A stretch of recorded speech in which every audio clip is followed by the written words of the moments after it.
AITA for telling my boss that I wasn't invited to the party. I, 26F, started this new job a few months ago, and honestly, I was pretty excited about it. I've been looking for a new position for a while, and everything seemed to be going great. The people seemed nice, the work was interesting, and I felt like I was finally getting my footing.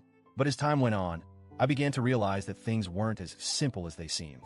One of my colleagues, Marie, who I hadn't really spoken to much, but was friendly with in passing, was getting married in the next couple of months. I overheard a lot of conversations around the office about her wedding, and it seemed like the entire office was going. I didn't think anything of it at first. After all, I'm new here, and I completely understand that people don't just invite everyone to weddings, especially when they haven't had a chance to build a relationship with someone. I never expected an invite. Weddings are a big deal, they're planned in advance, and Marie and I hadn't even been working together for that long. But as time went on, I started noticing something a little strange.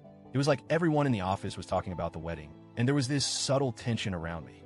I could sense that Marie might be feeling a bit awkward, maybe even wondering if I was expecting an invite, but I try not to make it a big deal.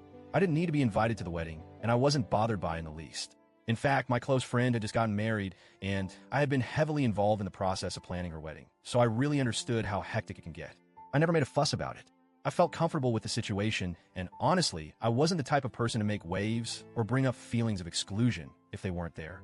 If anything, I felt more excited for Marie and her big day. But deep down, there was this lingering thought. What if she's wondering if I feel left out? Then one day, I got CC'd on an email that completely threw me off. The email was from Joan, one of my other coworkers, and it was about a bridal shower that was being organized for Marie. I was a bit shocked when I saw it.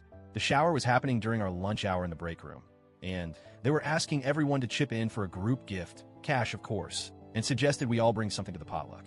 Joan had even included her Venmo info, which felt pretty informal, but hey, I figured it was just a casual office thing. At first, I thought, okay, this is cool, I'll contribute. Even though I wasn't invited to the wedding, I wanted to show my support for Marie. After all, even though we weren't close, it felt like the right thing to do. So, I sent over $20 via Venmo and replied to the email saying I would bring lasagna. No big deal. I didn't think anything more of it. But then things took a strange turn. A couple of hours later, Joan came to my desk. She had this kind of awkward expression on her face, and I could immediately tell something was off. She didn't sit down, just kind of hovered at my desk, looking uncomfortable. She said, "Hey, I just wanted to let you know that you don't need to contribute to the shower." I was a little thrown off. I mean, why had she even asked for contributions in the first place if I wasn't supposed to participate? But I stayed calm and tried to be polite. "I don't mind contributing, though," I said. "I still want to give Marie something, even though I'm not invited to the wedding." Joan seemed really uncomfortable, and after a long pause, she said, "Well, you're not invited to the shower either." I was stunned.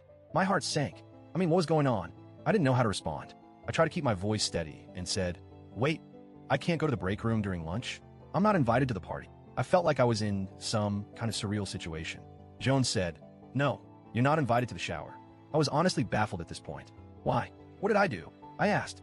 I wasn't angry, but I could feel my face flushing. I mean, I hadn't done anything to offend anyone, had I? Joan hesitated again, and it was clear she wasn't sure how to handle the situation.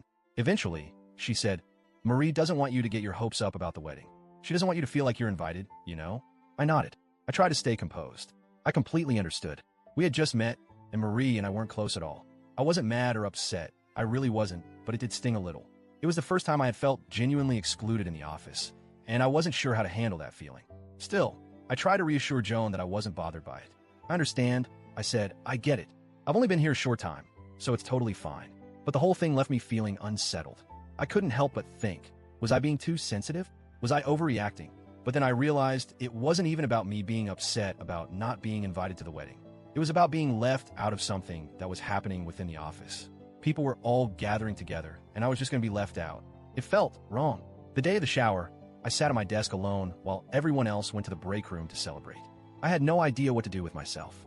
I didn't want to appear like I was bothered, but I felt this awkward, uncomfortable weight pressing down on me. It was like I was invisible, sitting there eating my lunch alone while everyone else was having a good time just a few feet away. One of my coworkers, who I barely knew, came over and snuck me a piece of cake. She said something along the lines of, "Hey, I thought you might want a piece." It was sweet, and I appreciated the gesture, but it didn't really fix how I was feeling. As the party went on, I just sat there. I didn't know what to do. I tried to focus on my work, but it was hard to ignore the laughter and chatter coming from the break room. I felt so out of place, like an outsider in a place where I was supposed to belong. Then, in the middle of the party, the big boss walked in. I didn't expect her to be there, She's usually off on Fridays, but there she was. She noticed me sitting at my desk, and for a moment, I thought she would just ignore me. But instead, she walked up to me and asked, "Why aren't you at the party?" I wasn't sure how to respond. I'd been trying to keep it together, not wanting to make a scene, but at that moment, I couldn't hide how I felt anymore. I told her I wasn't invited. She looked at me with a mixture of surprise and concern.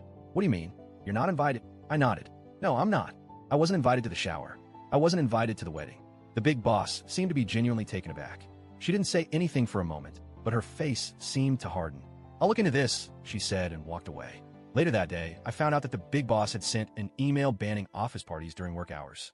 It was clear that she wasn't happy with how things were handled. I didn't think anything more of it, but then things started to change. Joan and Marie realized that I was the one who told the big boss what had happened. Suddenly, I felt like the target. They both started avoiding me in the office, and some of my other coworkers started acting cold toward me too. I felt like I had done something wrong, like I had somehow ruined the fun for everyone else. But at the same time, I couldn't help but feel like I had just been honest about a situation that had hurt me. Some of my friends, when I told them about what had happened, said that I was in the wrong. They told me I should have just lied to the big boss and said I was too busy with work to attend the party. They said I should have kept quiet and let everyone else enjoy their time together. But I couldn't bring myself to do that. The situation just didn't sit right with me. I felt like I'd been left out for no good reason, and that wasn't something I could just ignore. So now I'm left wondering, AITA for telling my boss the truth about not being invited to the shower? Should I have lied and kept things to myself? Or did I have every right to speak up?